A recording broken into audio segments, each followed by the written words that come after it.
జలశక్తి మంత్రిత్వ శాఖ సంయుక్త కార్యదర్శి సంజయ్ అవస్థి మీడియాతో మాట్లాడుతున్నారు. లైవ్ చూద్దాం. अब मैं थोड़ा सा आपको इसके बारे में बताना चाहूँगा कि इसमें इसके जो मेन फीचर्स हैं, जो सेलिएंट पॉइंट्स हैं, वो क्या हैं. सेलिएंट पॉइंट्स इसलिए क्योंकि वैसे तो ये काफ़ी बड़ा डॉक्यूमेंट है, पर सेलिएंट पॉइंट्स उसमें हमने कुछ पिन पॉइंट किए जो आपके दिलचस्पी के लिए भी हो सकते हैं, और जो लोग ज़्यादा इसको डीपली पढ़ना चाहते हैं उसके लिए हमने किट में आपके पेपर्स रख दिए हैं, तो आप देख सकते हैं उसको. पहली बात, जो administration, regulation, maintenance and operation of such projects in Godavari and Krishna basin as included in the schedules. मैं शेड्यूल के बारे में थोड़ा सा बाद में बताऊंगा क्योंकि वो चीज़ आपको समझनी ज़रूरी है. To the notification shall be responsibility of the respective boards.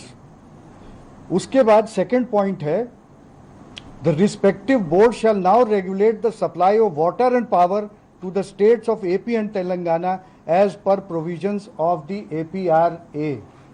यानी लेटर एंड स्पिरिट में जो आंध्र प्रदेश रीऑर्गेनाइजेशन एक्ट है उसको इम्प्लीमेंट करने के लिए जो सेंट्रल गवर्नमेंट की जो कटिबद्धता है या जो हमारा डिटर्मिनेशन है, उसके लिए हमने ये प्रोविजन भी इसमें रखा हुआ है. तीसरा पॉइंट जो इम्पोर्टेंट है कि हमने उसमें क्लैरिटी हम ले आए हैं कि अप्रूव्ड या अनअप्रूव्ड, इसके बारे में हम थोड़ा सा और बताएंगे क्योंकि ये भी आपके लिए समझना जरूरी है.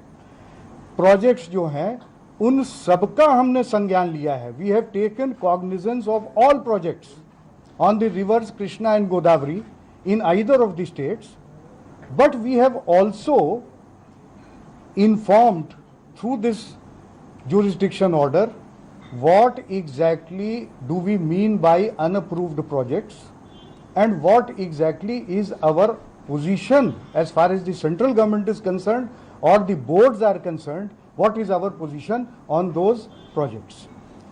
The next point is that since the funding, entire functioning of the boards as per the APRA itself is to be borne equally by both the states of Telangana and Andhra Pradesh, so we have mandated that they should deposit 200 crores each within 60 days of notification. Notification was 15th July.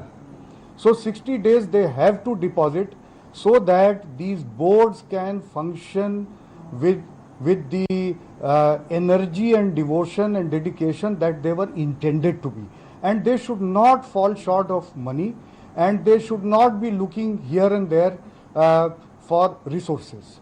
So this is another point. And the last which I mentioned about the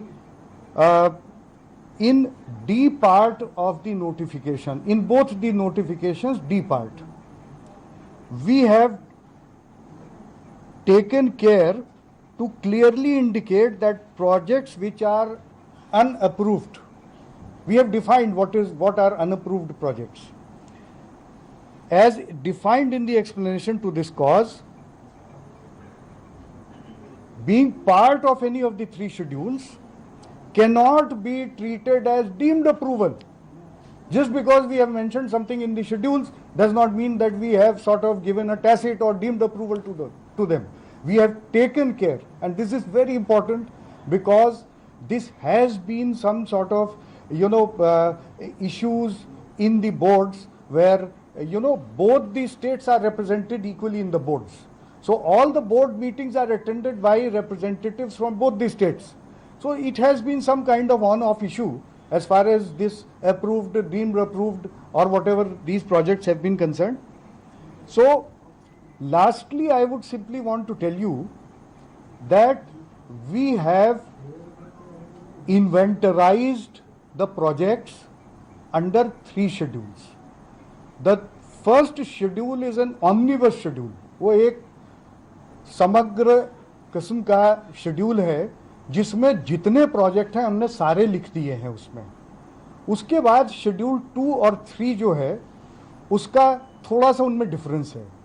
schedule 2 पूरी तरह से control में होंगे KRMB और GRMB के. उसमें हमने इसमें प्रोविजन रखा है कि CISF हम लोग होम मिनिस्ट्री से संपर्क करके CISF का इस पे पहरा होगा, इस पे कंट्रोल, जिसमें कि GRMB और KRMB का 100% होगा हर तरह से।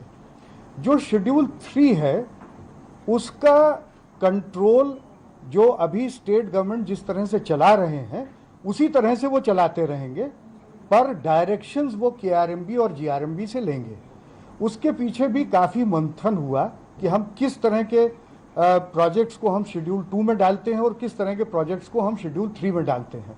तो शेड्यूल 2 इस किस्म के प्रोजेक्ट्स हैं जो बिल्कुल एसेंशियल हैं, जिनसे बहुत कुछ बनता बिगड़ता है अगर उनको सुचारू रूप से ना चलाया जाए। दोनों स्टेट्स के लिए, दोनों स्टेट्स की आबादी 8 करोड़ के लगभग है और उनके सेंट्रल गवर्नमेंट की ये रिस्पॉन्सिबिलिटी है कि हर तरह से उनका भला हो किसी न किसी तरीके से। तो जो शेड्यूल 2 है इसलिए उसमें इतने इम्पोर्टेंट समझे जाने वाले प्रोजेक्ट्स हैं जिनको हमने उसमें रखा। 3 में हमें ऐसा लगा कि हम स्टेट गवर्नमेंट से उनको हम चलाने दे सकते हैं, पर वो उन्हें हमारे निर्देशों का अनुपालन करना पड़ेगा उसके लिए। तो ये इसकी ब्रॉड रूपरेखा है। जहाँ तक टेक्निकल्स की बात है वो आप लोग उसमें प्रोजेक्ट्स में देख सकते हैं। आपको ढेर सारे चिर परिचित श्री साइलम, नागार्जुन सागर, तरह तरह के प्रोजेक्ट्स जो आप लोग समय समय पर जो लोग इस बीट को कवर करते हैं या इस बीट पे हैं उनको सुनाई देता रहता होगा, वो हम लोगों ने सभी कुछ उसका we have taken care of.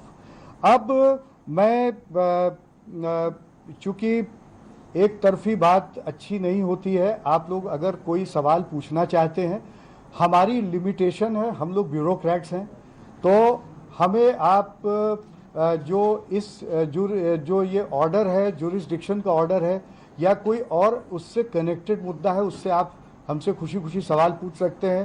पर मैं सिर्फ इतना ही निवेदन करूंगा कि कोई किसी तरीके का ऐसा सवाल शायद हम नहीं जवाब दे पाएंगे जो हमारे अधिकार क्षेत्र से बाहर है।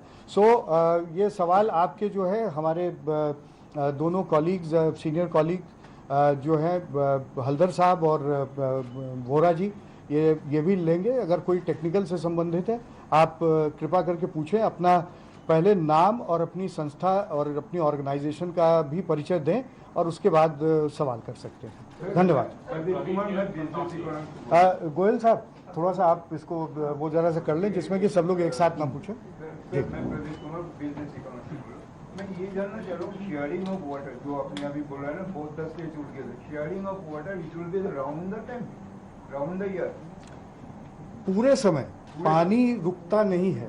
हाँ, तो पूरे समय तो इस पे देखिए क्या होता है कि किसी भी,